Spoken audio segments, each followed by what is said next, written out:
OBC महासभा की विचारधारा क्या है? ओबीसी महासभा का आपने किस उद्देश्य से गठन किया, आपने बता दिया मुझे। विचारधारा किया, वर्तमान में देखा जाए ओबीसी महासभा के तमाम वो नेता हैं जो देश के संत महात्माओं पर अनगलत बयान दे रहे हैं, टिप्पणी कर रही हैं। आपने भी देखा होगा संत महात्माओं पर आपके संगठन के कुछ लोग हैं लगातार टीका टिप्पणी कर रहे हैं। उससे मध्य प्रदेश का जो सद्भावना वाला शांति का टापू है उसमें भी कुछ न कुछ चिंता का विषय बनती है। तो आप कैसे देखते हैं? देखिए, ओबीसी महासभा विचारधारा किसी जाति विशेष के लिए नहीं है, खिलाफ नहीं है। ओबीसी महासभा की विचारधारा किसी धर्म के खिलाफ नहीं है। ओबीसी की महासभा पिछड़े वर्ग के अंतिम व्यक्ति को सामाजिक, राजनीतिक, आर्थिक हिस्सेदारी दिलाने के लिए है। अब कुछ लोग तथाकथित रूप से किसी रूप में प्रभावित होकर संतों की बुराई करने लगते हैं, किसी रूप में की जाति की बुराई करने लगते हैं। हमारी बुराई की बात नहीं है, हम सिंपल से करते हैं, अधिकार चाहिए। मंडल कमीशन की अनुसार लागू होना चाहिए, महाजन कमीशन लागू होना चाहिए। मध्य प्रदेश में, देश भर में ओबीसी के लिए राजनीतिक हिस्सेदारी की बात होना चाहिए। पिछड़े वर्ग के जो बच्चे हैं उनकी छात्रवृत्ति की बात होना चाहिए। तमाम सारे इशू हैं जिन पे हमें काम होना चाहिए।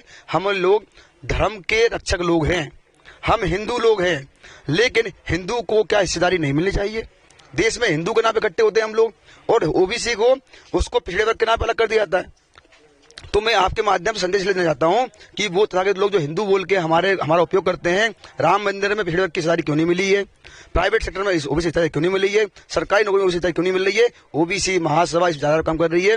फूले साहब की बात हो, साहू जी महाराज की बात हो, तमाम सारे पिछड़े वर्ग के जो जितने भी अधिकारी हैं, हमारे महापुरुष रहे हैं, उन्होंने केवल अधिकारों की बात करी है। ओबीसी महासभा भी केवल अधिकार की बात करती है कि जाति विशेष की संप्रदाय विशेष की से उससे ओबीसी भाषा को लेना नहीं है। व्यक्ति विशेष का टिप्पणी उसकी व्यक्ति की हो सकती है, संगठन की नहीं।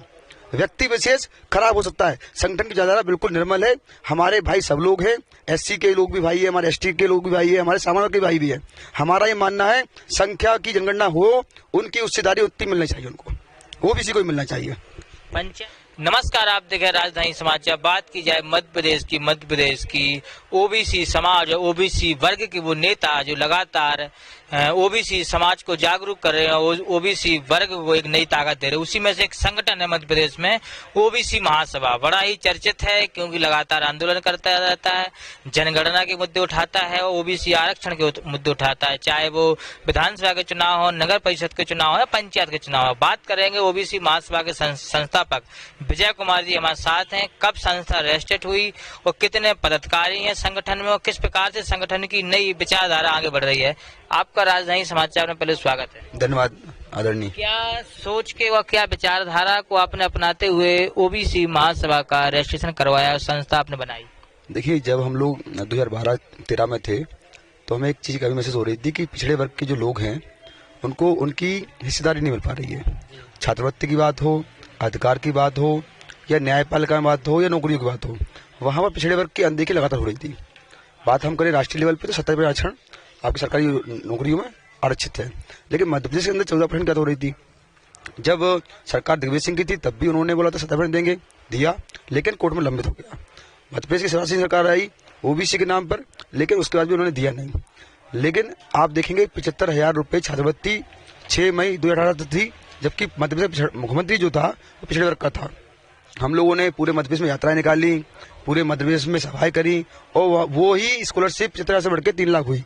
आप देखिए, जब देश के अंदर 8 लाख का व्यक्ति गरीब है और 3 लाख का आदमी ओबीसी का, उसको छात्रवृत्ति नहीं मिलती है। तो ये सब वैसे ऐसे थे जिनसे प्रेरणा मिली और स्व प्रेरित होकर ही ओबीसी महासभा की नींव रखने का हमारा विचार आया। उससे पहले हम लोगों ने आरक्षण बचाओ हिस्सेदारी में बात करा, बहुजन मूवमेंट के नाम से संघर्ष मोर्चे में काम किया, लेकिन पिछड़े वर्ग की आवाज नहीं हो पा रही थी। एससी एसटी ओबीसी की संयुक्त आवाज होती है, लेकिन ओबीसी की सेपरेट आवाज नहीं हो पा रही थी। तो इसीलिए ओबीसी महासभा का हम लोगों ने 15 जून 2018 को रजिस्टर कराया और अभी लगभग 17 राज्यों में अभी हम लोग काम कर रहे हैं। रही बात मध्य प्रदेश के अंदर, तो जैसे छत्तीसगढ़ में 70% आरक्षण हुआ अभी, तो वो ओबीसी महासभा की देन है। मध्य प्रदेश में 70% होता है तो ओबीसी महासभा की देन है। छात्रवृत्ति की बात हो, एमपीपीएससी की बात हो, तमाम सारी जितने भी ओबीसी की बात हो रही है उसमें ओबीसी महासभा का प्रत्यक्ष भागीदारी है। उसके अंदर आंदोलन की बात होती है तो ओबीसी महासभा सामने आती है। ओबीसी महासभा की विचारधारा क्या है? ओबीसी महासभा का आपने किस उद्देश्य से गठन किया आपने बता दिया मुझे, विचारधारा किया। वर्तमान में देखा जाए ओबीसी महासभा के तमाम वो नेता हैं जो देश के संत महात्माओं पर अनगलत बयान दे रहे हैं, टिप्पणी कर रही हैं। आपने भी देखा होगा संत महात्माओं पर आपके संगठन के कुछ लोग हैं लगातार टीका टिप्पणी कर रहे हैं, उससे मध्य प्रदेश का जो सद्भावना वाला शांति का टापू है उसमें भी कुछ न कुछ चिंता का विषय बनती है। तो आप कैसे देखते हैं? देखिए, ओबीसी महासभा विचारधारा किसी जाति विशेष के लिए नहीं है, खिलाफ नहीं है। ओबीसी महासभा की विचारधारा किसी धर्म के खिलाफ नहीं है। ओबीसी की महासभा पिछड़े वर्ग के अंतिम व्यक्ति को सामाजिक, राजनीतिक, आर्थिक हिस्सेदारी दिलाने के लिए है। अब कुछ लोग तथाकथित रूप से किसी रूप में प्रभावित होकर संतों की बुराई करने लगते हैं, किसी रूप में किसी जाति की बुराई करने लगते हैं। हमारी बुराई की बात नहीं है, हम सिंपल से करते हैं अधिकार चाहिए। मंडल कमीशन की अनुसार लागू होना चाहिए, महाजन कमीशन लागू होना चाहिए। मध्य प्रदेश में देश भर में ओबीसी के लिए राजनीतिक हिस्सेदारी की बात होना चाहिए। पिछड़े वर्ग के जो बच्चे हैं उनकी छात्रवृत्ति की बात होना चाहिए। तमाम सारे इशू हैं जिन पे हमें काम होना चाहिए। हम लोग धर्म के रक्षक लोग हैं, हम हिंदू लोग हैं, लेकिन हिंदू को क्या हिस्सेदारी नहीं मिलनी चाहिए? देश में हिंदू के नाम पे इकट्ठे होते हैं हम लोग, और ओबीसी को उसको पिछड़े वर्ग के नाम पे अलग कर दिया जाता है। तो मैं आपके माध्यम से संदेश लेना चाहता हूं कि वो तथाकथित लोग जो हिंदू बोल के हमारा उपयोग करते हैं, राम मंदिर में पिछड़े वर्ग की हिस्सेदारी क्यों नहीं मिली है, प्राइवेट सेक्टर में ओबीसी हिस्सेदारी क्यों नहीं मिली है, सरकारी नौकरी में ओबीसी हिस्सेदारी क्यों नहीं मिल रही है? ओबीसी महासभा इस विचारधारा पर काम कर रही है। फूले साहब की बात हो, साहू जी महाराज की बात हो, तमाम सारे पिछड़े वर्ग के जो जितने भी अधिकारी हैं, हमारे महापुरुष रहे हैं, उन्होंने केवल अधिकारों की बात करी है। ओबीसी महासभा भी केवल अधिकार की बात करती है कि जाति विशेष की संप्रदाय विशेष की से उससे ओबीसी भाषा को लेना नहीं है। व्यक्ति विशेष का टिप्पणी उसकी व्यक्ति की हो सकती है, संगठन की नहीं। व्यक्ति विशेष खराब हो सकता है, संगठन की विचारधारा बिल्कुल निर्मल है। हमारे भाई सब लोग हैं, एससी के लोग भी भाई है, हमारे एसटी के लोग भी भाई है, हमारे सामान्य के भाई भी है। हमारा ये मानना है संख्या की जनगणना हो, उनकी हिस्सेदारी उतनी मिलनी चाहिए, उनको ओबीसी को मिलना चाहिए। पंचायत चुनाव, नगर निगम के चुनाव, जिला पंचायत के चुनाव समाप्त। 2023 विधानसभा का चुनाव, ओबीसी महासभा की कोई पार्टी नहीं है। ओबीसी महासभा में पूर्व विधायक जुड़ रहे हैं, चाहे आप आरडी प्रजापति को देख लो, अपना नाम सुनो, शायद संगठन में भी आपके वो आज गए हैं, सदस्य हैं। तो ऐसे लोग जुड़ रहे हैं। तो ओबीसी महासभा के पास कोई पार्टी नहीं है। तो ओबीसी महासभा 2023 में क्या किसी पार्टी का दामन थामेगी, क्या अपनी नई पार्टी बनाएगी, या 2023 में क्या रणनीति है ओबीसी महासभा के? संस्थापक हमारे विजय कुमार जी, बताइए। देखिए, 24 और 25 तारीख को भोपाल में एक 2 दिवसीय हमारा प्रतिनिधित्व है, उसमें मंथन भी हो रहा है। आज भी हमारी कार्यसमिति बैठक चल रही है। 2023 के अंदर हम पिछड़े वर्ग के अधिकारों को लेकर राजनीतिक पार्टियों को दबाव बनाने वाले हैं कि पिछड़े वर्ग के ओबीसी महासभा के जो मुद्दे हैं उस पर राजनीतिक पार्टियों का स्टैंड है। यदि स्टैंड क्लियर नहीं करते, स्वाभाविक बात है, सामाजिक और राजनीतिक 2 प्लेटफॉर्म होते हैं। सामाजिक हिस्सेदारी के लिए पिछड़े वर्ग के लोग ओबीसी महासभा में काम कर रहे हैं, और राजनीतिक हिस्सेदारी के लिए वहां पर हम लोग अपनी बात को आगे बढ़ाने के लिए काम करने के लिए अग्रसर हो सकते हैं। बशर्ते जो राजनीतिक पार्टी है, कांग्रेस के अंदर ओबीसी के लोग काम करते हैं, भाजपा के अंदर ओबीसी काम करते हैं, मध्य प्रदेश का मुखिया भी ओबीसी है, देश का प्रधानमंत्री भी ओबीसी है, लेकिन ओबीसी हिस्सेदारी क्यों नहीं मिल रही है? तो कहीं ना कहीं राजनीतिक लोग तो बैठे हुए हैं, लेकिन पिछड़े वर्ग की हिस्सेदारी की बात नहीं कर रहे हैं। आने वाले समय में 24 और 25 को आपको क्लियर हो जाएगा कि ओबीसी महासभा मध्य प्रदेश के अंदर और देश के अंदर क्या प्रदर्शन करने वाली है। देश का प्रधानमंत्री बोलता है मैं पिछड़े वर्ग से आता हूँ, मध्य मुख्यमंत्री बोलता है पिछड़े वर्ग से आता हूँ, लेकिन हिस्सेदारी की बात करता है तो वहां पर शांति और मुंह में दही जमा लेते हैं। बीजेपी तो कहती है कि हमने पिछड़ा वर्ग को बड़ा सम्मान दिया है, प्रदेश का मुख्यमंत्री और देश का प्रधानमंत्री पिछड़ा वर्ग से ही बनाया है, और अभी उनने आदिवासी समाज से महामहिम भारत की राष्ट्रपति बनाई है। तो आप क्या ये नहीं देख रहे भाजपा सम्मान दे रही है, नहीं दे रही, कैसे देखते हैं? देखिए, बहुत सम्मान दिया। मंडल कमंडल में ओबीसी के लोग होते हैं, संख्या लाने के लिए ओबीसी के लोग होते हैं, लेकिन जहाँ हिस्सेदारी बात होती है वहां पर सामान्य के लोग होते हैं। दिया है ना, क्यों नहीं दिया है? उन्होंने हर जगह ओबीसी का उपयोग किया संख्या के रूप में। राम मंदिर की बात हो, ओबीसी हिंदू एक हो जाओ, हिस्सेदारी जाती है, पिछड़े वर्ग के लोग जातिवाद करते हैं। भाई जब हम हिस्सेदारी मांगते हैं तो जाति की टिप्पणी होती है, भाईचारा करते हैं, जातिवाद करते हैं, और जब सामूहिक होती है तो बोलते हिंदू एक हो जाओ। तो भैया, हिंदुओं को, पिछड़े वर्ग के लोगों को हिस्सेदारी कब मिलेगी? माननीय प्रधानमंत्री जी बता दें, माननीय मुख्यमंत्री बता दें, माननीय नेता प्रतिपक्ष बता दें, उप मुख्यमंत्री बता दें, तमाम सारे देश के जो पिछड़े वर्ग के लोग हैं जो राजनीति कर रहे हैं पिछड़े वर्ग के नाम पे, आदिवासी के नाम पे इन्होंने राष्ट्रपति बना दिया। मुर्मू जी हमारी आदरणीय राष्ट्रपति दी हैं, देश के प्रधानमंत्री नरेंद्र मोदी बैठे हुए हैं, वो बोलते हैं मैं गर्व से कहता हूं मैं ओबीसी हूं। भैया बता दीजिए, नीट में ओबीसी आरक्षण क्यों नहीं मिला? ओबीसी की सारी क्यों नहीं मिल रही है? हमारे बच्चे बेरोजगार क्यों हो रहे हैं ओबीसी के? हमारी जो कट ऑफ लिस्ट है वो हाई क्यों जा रही है? हमारे बच्चे सुसाइड क्यों कर रहे हैं? हमें छात्रवृत्ति क्यों नहीं मिल रही है? मेडिकल बच्चे बैठे हुए हैं, छात्रवृत्ति नहीं आई उनकी। तो पिछड़े वर्ग के मुख्यमंत्री साहब हमारे बारे में, ओबीसी के व्यक्ति है, तो वो कथनी और करनी में अंतर साफ दिख रहा है कि बातें करना आसान होता है, उसको जमीन बुलाना उतना ही टिपिकल होता है। 2018 में कांग्रेस की सरकार आई और कमलनाथ मुख्यमंत्री बने हैं। जाते जाते 2020 में गिर गई, सिंधिया जी गए और तमाम मंत्री बने और देखा होगा हार भी गए। तो 2023 की जो राजनीति रहेगी, क्या ओबीसी समाज या ओबीसी महासभा या ओबीसी तमाम संगठन या फिर एसटी एससी ओबीसी सब एक हो रहे हैं?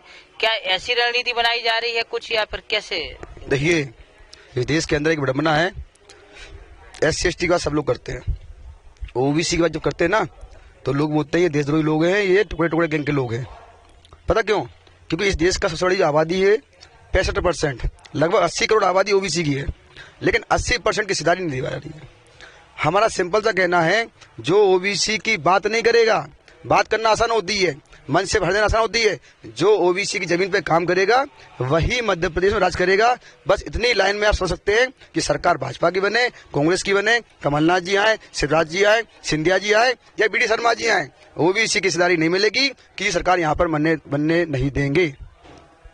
तमाम मुद्दे होते ही जा रहे। एक बड़ा ही मुद्दा चर्चित रहा, कुछ मीडिया के माध्यम से जानकारी लगी, आपके ही शायद ओबीसी महासभा से लेटर हट जाती हुआ था कि प्रीतम लोधी को ओबीसी महासभा से निकाल दिया था।